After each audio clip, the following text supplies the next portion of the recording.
Hey guys, Krista from Colorado Custom Lures here to do a quick tutorial on assembling a Iwata Eclipse.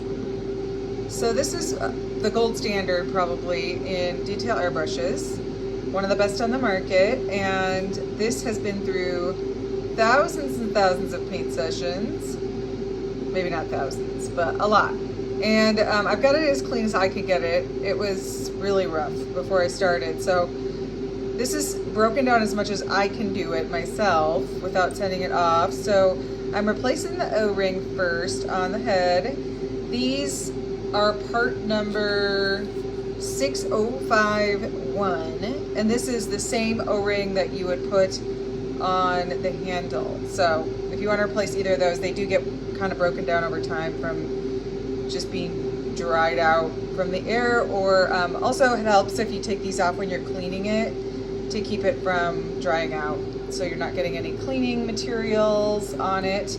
Then you will put in your nozzle. I also replaced this time around because my old one over here had a little bit of a chip on it, and it might be really hard to see that, but it does have a tiny little nick on it that might or might not be visible from where you're standing.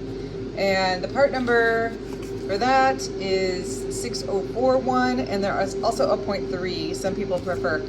I like the 0.5 because I spray a lot of pearl paints and it's really hard to get some of those through a 0.3. So I use a 0.5 almost all the time. I have a 0.3 set up, ready to go in case I need a little bit finer detail. So you'll screw that in about finger tight, and then you're going to take your wrench and just gently tighten it. You don't want to overdo it there.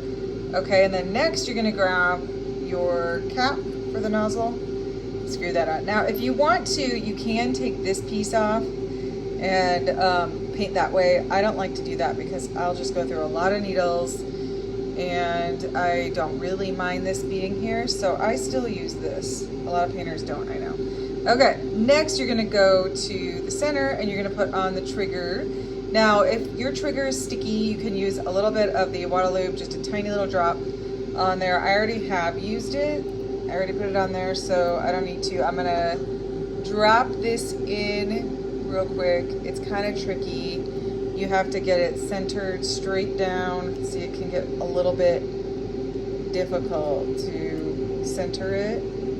So you gotta try and, I always try to do this fast for a video and it never works out. Okay, I got it. So you want it to have that little tiny bit of play in and out. When you get it in there, that means that your plunger is working properly. So then we will put this on, which is what is going to move your needle in and out when you pull the trigger, and then you need the spring so that it springs back. And then we'll screw this in, this part. And then the cool thing about this mat is that you have the whole diagram, so if you forget where anything goes, you can just look at it. I have done this a million times, so I already know. So we're gonna stick, hopefully, the right end of the needle in here carefully so you don't damage it. Gently press down. Then your needle chuck will go in, which is critical, otherwise your needle is not gonna bounce back the way it's supposed to. And then you will put your handle on gently. So I put tape on this just so I can keep track of which of my brushes is a 0.3 and which is a 0.5.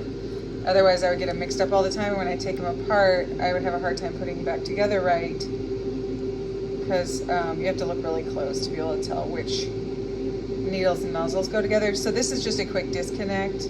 I use quick disconnects, so I put that on the end there. So it's all ready to go. That's the quick assembly of the Iwata Eclipse.